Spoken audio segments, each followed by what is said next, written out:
Waalaikumsalam warahmatullahi wabarakatuh. Perkenalkanlah, saya Ilham, calon guru penggerak angkatan 9 dari SMK Negeri 1 Sormondi. Pada kesempatan kali ini saya akan wawancara dengan pimpinan sekolah saya sendiri di SMK Negeri 1 Sormondi. Dalam hal ini diganti oleh Ibu Wakasek Kurikulum, yaitu Ibu Sri Suryani SPD. Selanjutnya saya akan melakukan pada saat sesi wawancara ini ada beberapa hal yang ingin saya tanyakan terkait dengan kasus-kasus yang terjadi di sekolah yang terkait dengan pengambilan keputusan berbasis nilai-nilai kebajikan sebagai pemimpin pembelajaran.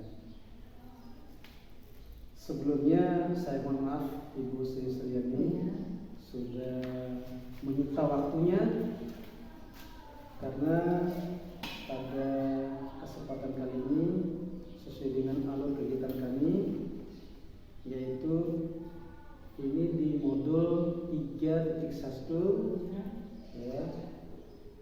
Mudah-mudahan kegiatan ini berjalan dengan baik. Selanjutnya ada beberapa hal pertanyaan yang bisa ditanyakan terkait dengan hal tersebut. Yang pertama, selama ini bagaimana Ibu dapat mengidentifikasi kasus-kasus yang merupakan dilema etika atau rujukan moral? Ya, baiklah. Terima kasih atas kesempatan yang diberikan kepada saya selaku Wakasek Kurikulum di sini. Sebelumnya saya ucapkan selamat kepada Bapak sebagai calon guru penggerak angkatan 9. Semoga sukses sampai akhir dan mendapat sertifikat ya Bapak ya. Baiklah, kita lanjutkan tadi ke pertanyaan itu, bagaimana cara kami di sini mengidentifikasi masalah dilema etika atau rujukan moral. Di sini kami identifikasi dulu permasalahannya, jenis permasalahannya di lapangan gitu. Bila perlu saya turun lapangan untuk mengambil informasi, mencari informasi di beberapa guru apa permasalahan yang terjadi di lapangan. Baru setelah itu baru diselesaikan bersama. Selanjutnya terkait dengan selama ini bagaimana Ibu menjalankan pengambilan keputusan di sekolah Ibu, terutama untuk kasus-kasus di mana ada dua kepentingan yang sama-sama benar atau sama-sama mengandung nilai kebajikan. Baik. Kalau untuk masalah pengambilan keputusan, kalau ada dua nilai yang harus dipertimbangkan Bapak, di sini kita harus lihat dulu apakah masalahnya itu perlu minta pendapat dari rekan sejawat atau perlu ambil langsung keputusan saat itu. Dilihat lagi permasalahannya. Seperti begini Bapak, ada kalanya guru meminta izin, misalnya anaknya sakit, padahal ada jamnya hari itu Bapak. Jadi itu harus kita kasih dispensasi. Bagaimanapun anaknya sakit perlu juga dirawat Bapak ya. Nah di situ kita harus ada dua kepentingan di situ. Jadi kita harus memberikan, artinya dia harus mengabarkan ke sekolah kalau dia tidak bisa masuk hari itu, dan saya sebagai wakil kurikulum bisa mengkoordinir yang lain gitu untuk memasuk jam kelasnya. Selanjutnya Bu, langkah-langkah atau prosedur seperti apa yang biasa Ibu lakukan selama ini? Kalau langkah-langkah pengambilan keputusan dalam yang berkaitan dengan dilema etika atau rujukan moral ini, langkah-langkah saya pertama, saya harus menghubungi dulu guru-guru yang berkaitan langsung dengan kasus, misalnya guru BPBK atau wali kelas gitu Bapak. Kemudian saya harus melihat dulu titik permasalahannya. Yang diselesaikan di sini adalah bukan orangnya yang kita perbaiki, tetapi permasalahannya, dalam titik permasalahannya yang kita perbaiki di sini. Jadi kalau kita sudah tahu masalahnya apa, insya Allah kita bisa menyelesaikan, mencarikan solusinya gitu Bapak.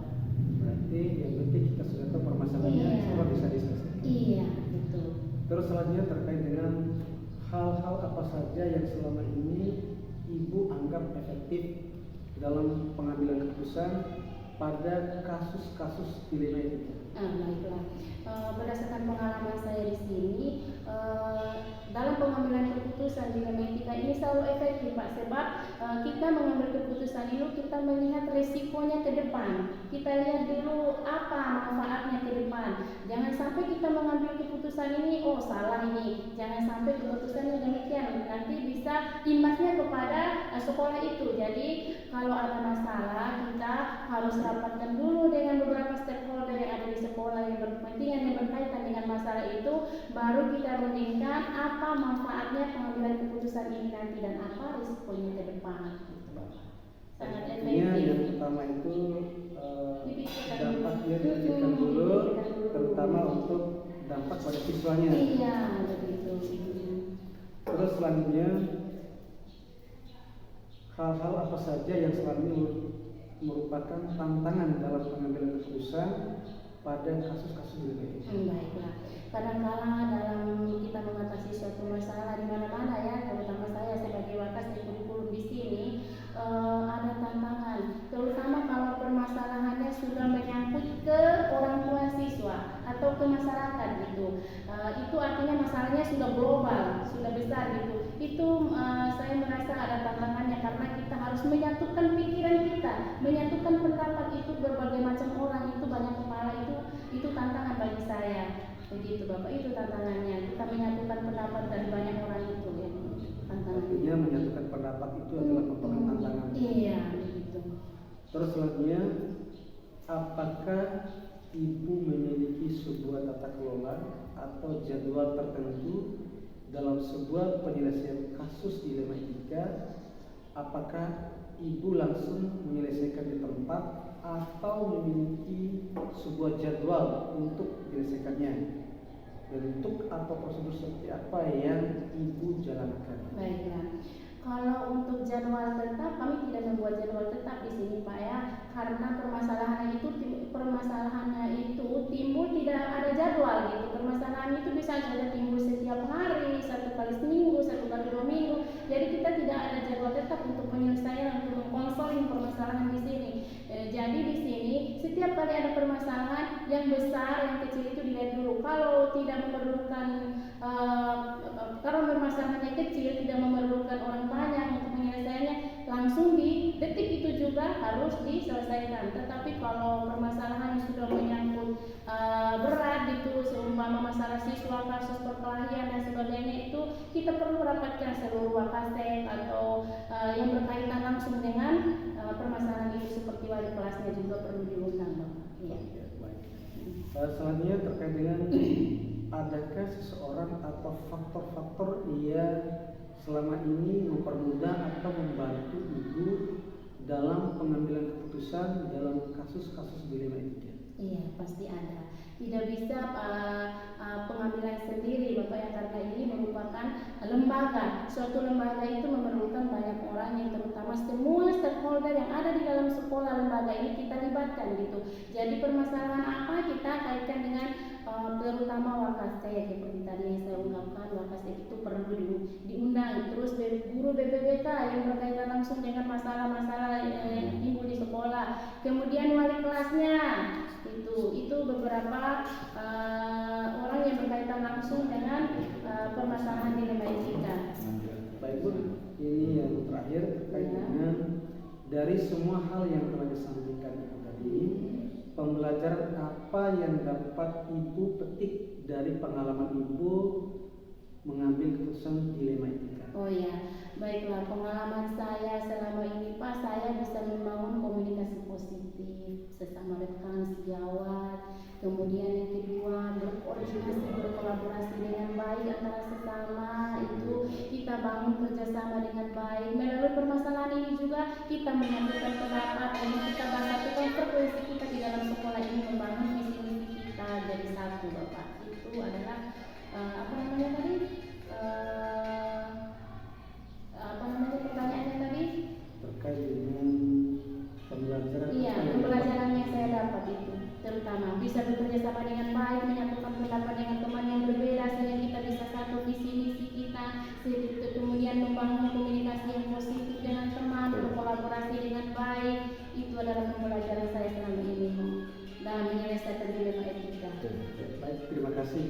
atas waktunya. Terima kasih dan kami cukupkan sekian Baik. wawancara dengan pimpinan di sekolah SMK Negeri 1 Sormadi. Baik. Terima kasih. Wassalamualaikum warahmatullahi wabarakatuh. Waalaikumsalam warahmatullahi wabarakatuh. Ya. Bismillahirrahmanirrahim. Assalamualaikum warahmatullahi wabarakatuh. Perkenalkanlah, saya Ilham dari SMK Negeri 1 Sormadi, calon guru penggerak angkatan 9. Pada kesempatan kali ini kami akan mewawancarai Pak Taufik yang mewakili Kepala Sekolah SMP Negeri 3 Bolong. Pada kesempatan kali ini untuk kepala sekolahnya berada di luar kota dan beliau sebagai wakil siswaan yang akan menggantikannya. Bagaimana kabarnya Pak Taufik? Alhamdulillah ya, sehat walafiat. Baik, saya mohon maaf pada hari ini kami minta waktu sebentar. Kami akan mewawancarai terkait dengan tugas demonstrasi konseptual di modul 3.1. Yang pertama yang ingin kami tanyakan terkait dengan selama ini bagaimana Bapak dapat mengidentifikasi kasus-kasus yang merupakan dilema etika atau busukan moral yang ada di sekolah. Kegiatan di SMP 3 Bolong itu, kalau kita biasa mengidentifikasi kasus, pertama tentu kita lakukan mencari informasi.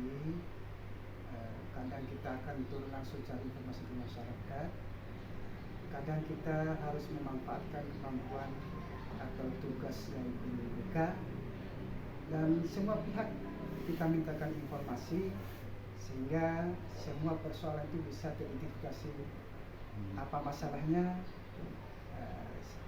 terus latar belakangnya apa, dan kemudian kita akan membahas sama-sama untuk menyelesaikan pembicaraan. Baik. Selanjutnya, selama ini bagaimana Bapak menjalankan pengambilan keputusan di sekolah, terutama untuk kasus-kasus di mana ada dua kepentingan yang sama-sama benar atau sama-sama mengandung nilai kebajikan?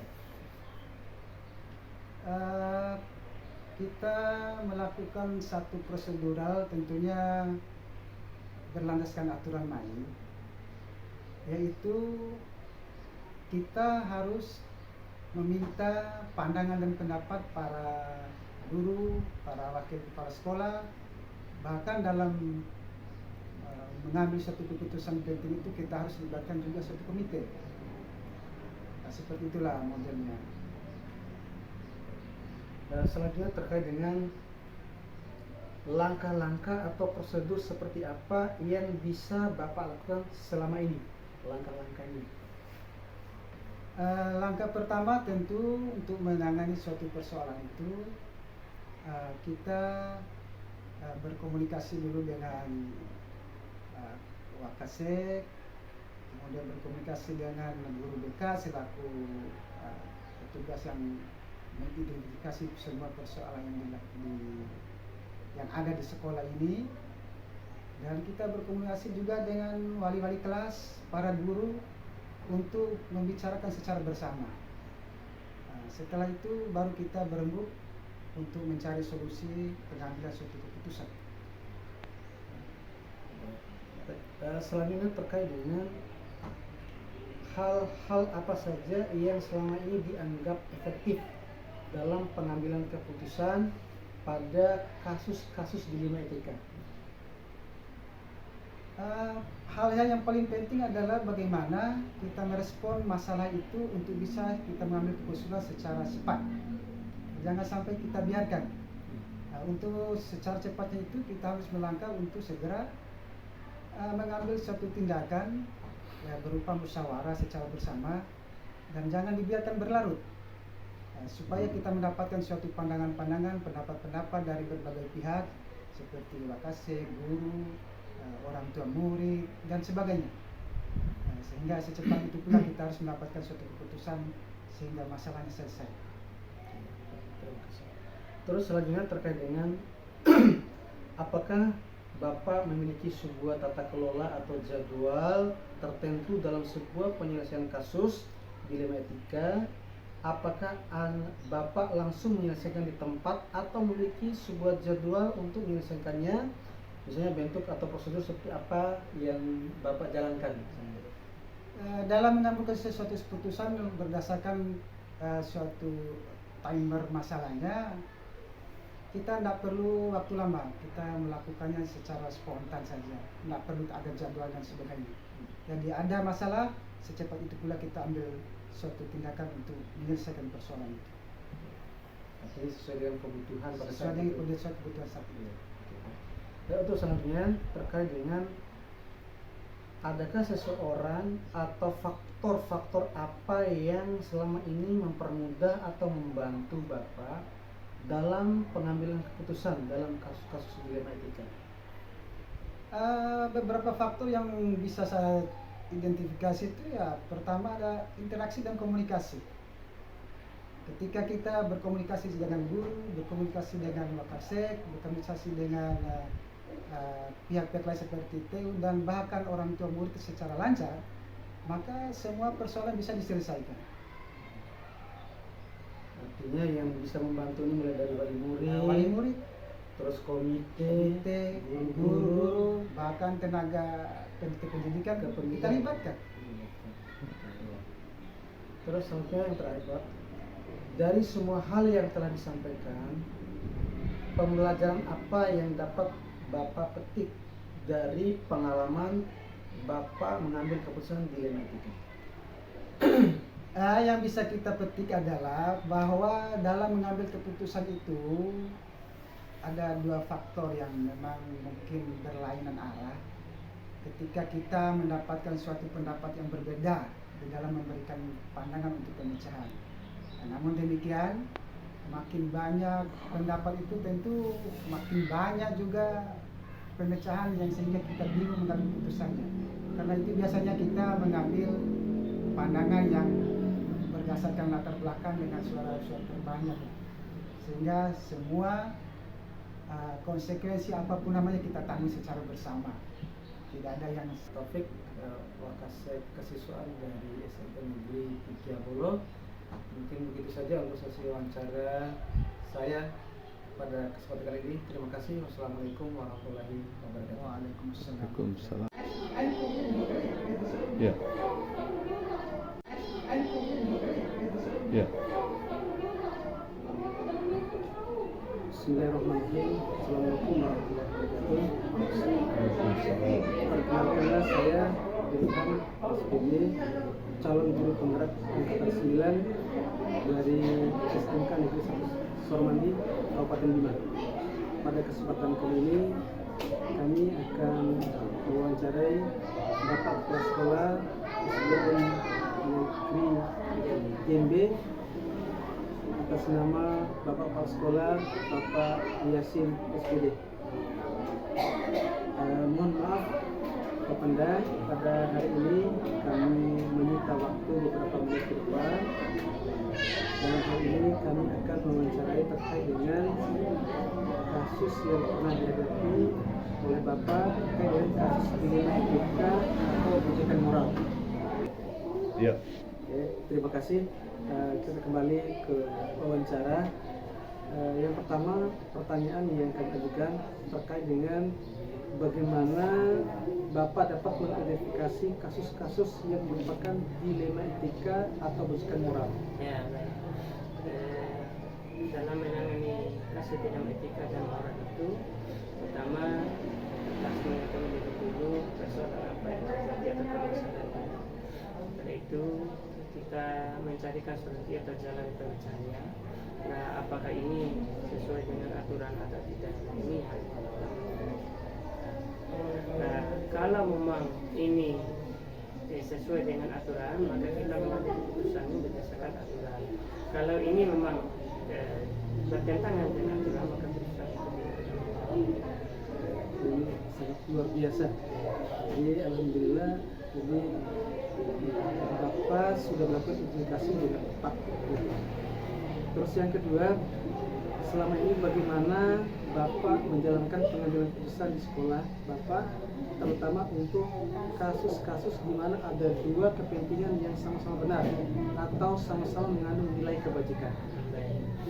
Bila terjadi dua kasus di dalam menjalankan tugas di sekolah, nah sebagai sekolah itu, kepala sekolah itu harus punya kebijakan tersendiri.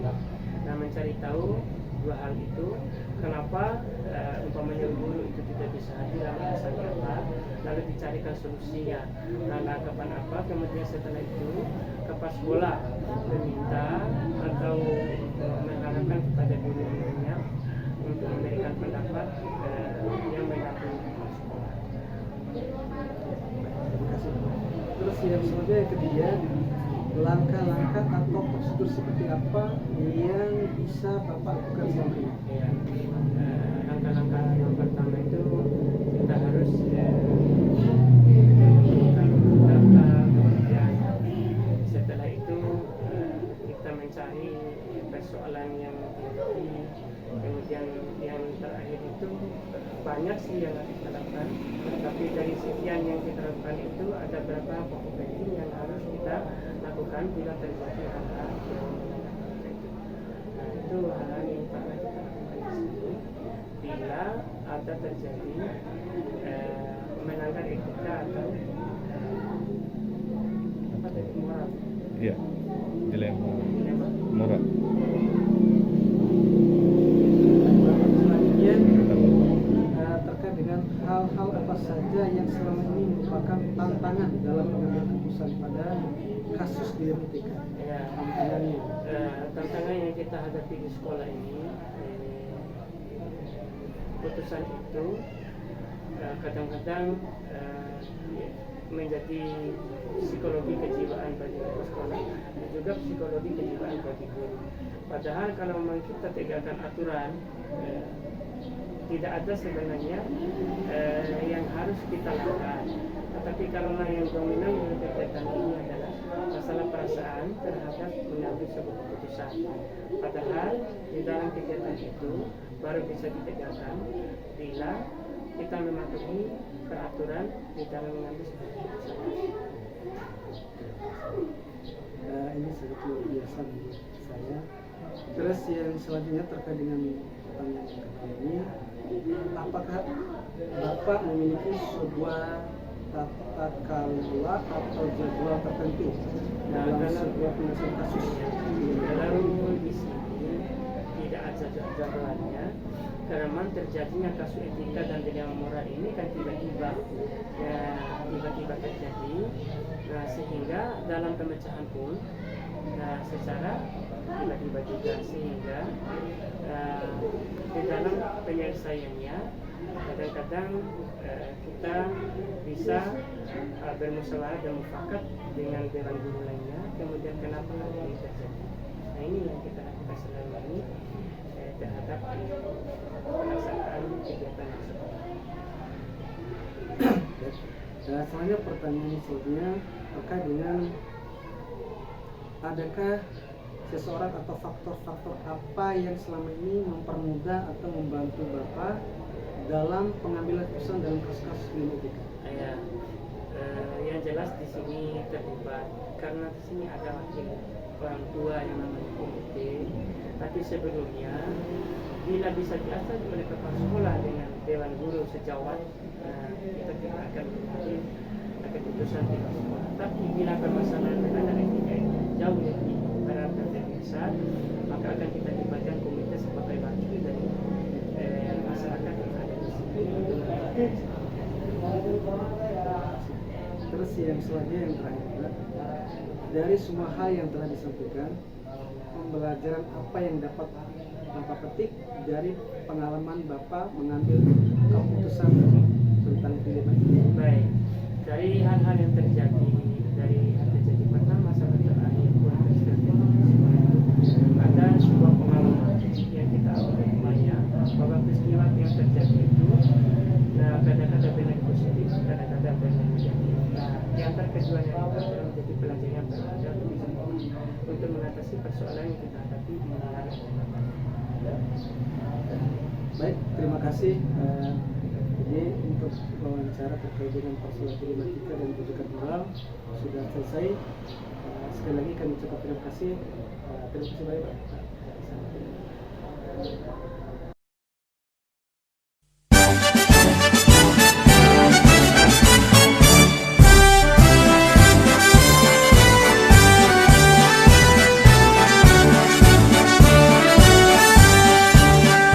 Bulatkan tekad, kuatkan hati.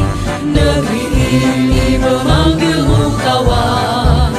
Belajar, bergerak, berbagi untuk negeri. Guru penggerak, majukan pendidikan. Guru penggerak menghamba pada murid. Kreatif, rancang pembelajaran. Hargai potensi, tingkatkan prestasi. Lahirkan profil pelajar Pancasila. Belajar, bergerak, berbagi untuk negeri. Kita menjalin kolaborasi. Belajar, bergerak, berbagi untuk negeri. Demi bakti pada Ibu Pertiwi.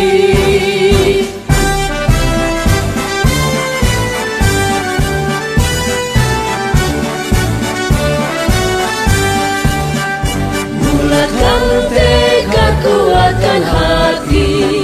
Negeri ini memanggilmu kawan. Belajar, bergerak, berbagi untuk negeri. Guru penggerak, majukan pendidikan. Guru penggerak menghamba pada murid. Kreatif, rancang pembelajaran. Hargai potensi, tingkatkan prestasi. Lahirkan profil pelajar Pancasila. Belajar, bergerak,